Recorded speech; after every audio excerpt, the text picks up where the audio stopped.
Hola a todos y bienvenidos a nuestro canal. Hoy vamos a viajar en el tiempo a uno de los periodos más fascinantes y turbulentos de la historia de México, la Revolución Mexicana. ¿Listos para desentrañar este complejo evento que cambió para siempre el destino de una nación? Pues abróchense los cinturones porque empezamos. Para entender la revolución, primero tenemos que hablar de un personaje clave, Porfirio Díaz. Imagínense a un hombre que gobernó México con mano de hierro durante más de 30 años. A este largo periodo se le conoce como el Porfiriato. Por un lado, México experimentó un gran progreso económico. Se construyeron miles de kilómetros de vías de tren. Floreció la minería y la industria. Y las ciudades se modernizaron. Parecía que México estaba en la cima del mundo, pero ¿cómo suele pasar?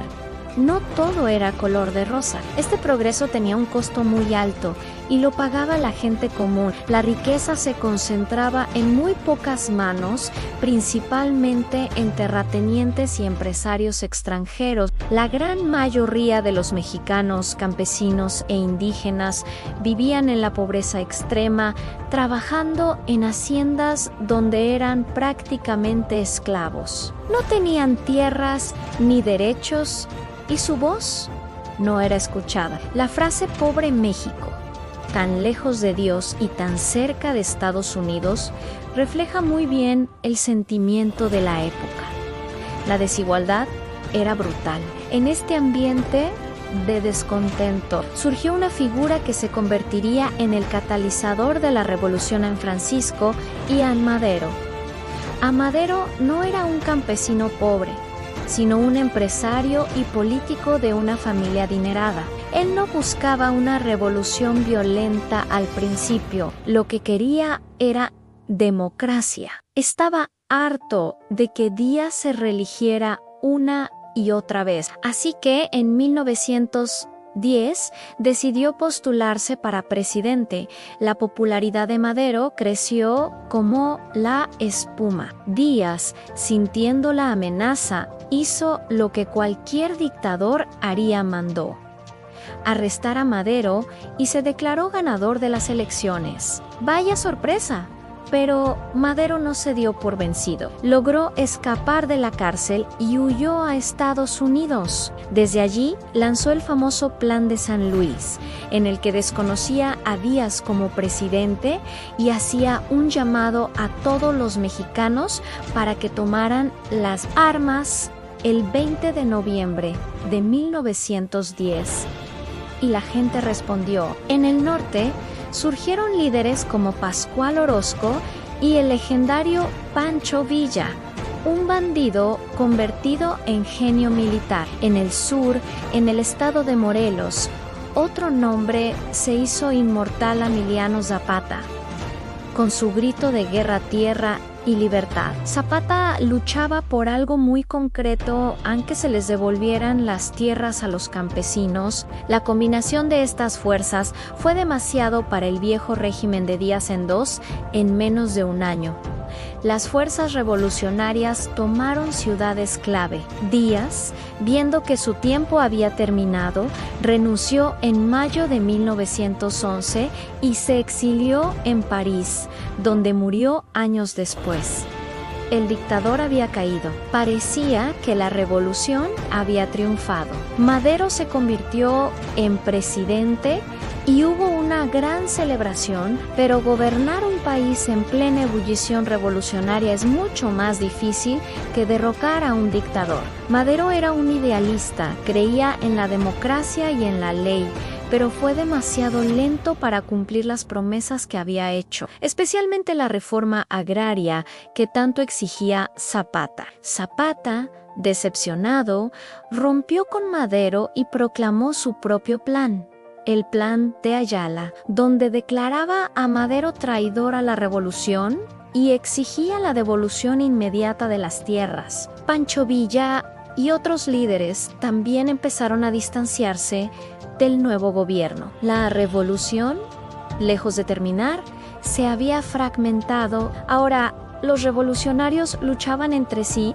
y aquí es donde la historia se pone aún más oscura. En 1913, un grupo de militares conservadores, liderados por Victoriano Huerta y apoyados por el embajador de Estados Unidos, dieron un golpe de estado. Durante 10 días trágicos, conocidos como la Decena Trágica, la Ciudad de México se convirtió en un campo de batalla. Madero fue arrestado y poco después asesinado junto con su vicepresidente, Huerta. Un hombre brutal y alcohólico se autoproclamó presidente. El asesinato de Madero unió de nuevo a las facciones revolucionarias, pero esta vez contra Huerta. En el norte, Venustiano Carranza, gobernador de Coahuila, se levantó en armas con su Plan de Guadalupe, formando el Ejército Constitucionalista. A él se unieron Pancho Villa y Álvaro Obregón, otro brillante estratega militar. Mientras tanto, Zapata seguía su lucha en el sur. La guerra contra Huerta fue sangrienta y brutal. Pancho Villa y su famosa División del Norte lograron victorias espectaculares, como la toma de Zacatecas, una batalla decisiva que selló el destino de Huerta. Finalmente, en 1914, Huerta fue derrotado y huyó del país. Otro dictador menos, pero, de nuevo, la paz no duró. Una vez que el enemigo común desapareció, las diferencias entre los líderes revolucionarios volvieron a salir a la luz. Carranza, Villa y Zapata tenían visiones muy distintas para el futuro de México. Carranza representaba a la burguesía y a las clases medias, que querían un gobierno constitucional fuerte. Villa y Zapata, por otro lado, representaban las aspiraciones de los campesinos y los trabajadores. Se organizó la Convención de Aguascalientes para intentar llegar a un acuerdo, pero fue un fracaso. La revolución se partió en dos grandes bandos: los convencionistas con Villa y Zapata y los constitucionalistas con Carranza y Obregón. Y así comenzó la etapa más violenta de la revolución, a la guerra de facciones. Aquí es donde Álvaro Obregón demostró su genio militar. En una serie de batallas épicas en el Bajío, especialmente en Celaya y León, Obregón derrotó a la División del Norte de Pancho Villa usando tácticas modernas de guerra como trincheras y ametralladoras. Obregón neutralizó las famosas cargas de caballería de Villa. En una de esas batallas, Obregón perdió un brazo, lo que le valió el apodo de El Manco de Celaya. Con Villa debilitado y Zapata confinado a su territorio en Morelos, Carranza pudo consolidar su poder. Su siguiente paso fue crucial: convocar un Congreso Constituyente en Querétaro para redactar una nueva constitución.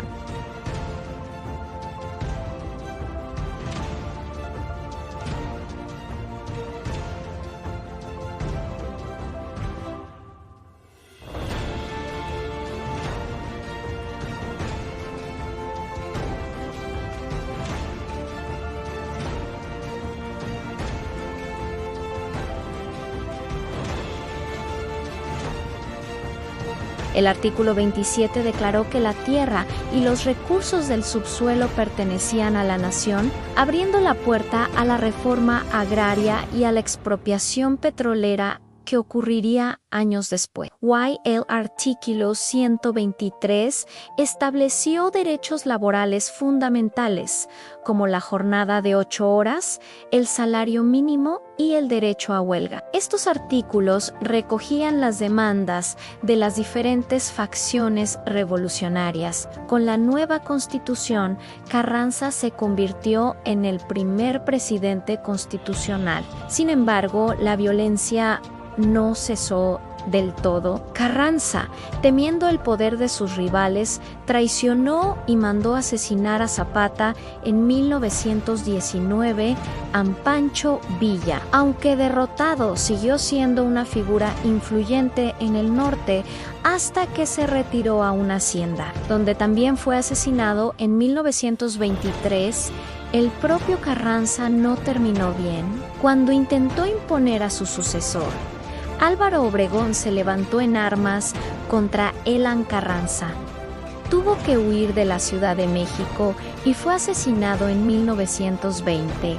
Con la muerte de Carranza y la llegada de Obregón a la presidencia, muchos historiadores marcan el fin de la etapa armada de la Revolución.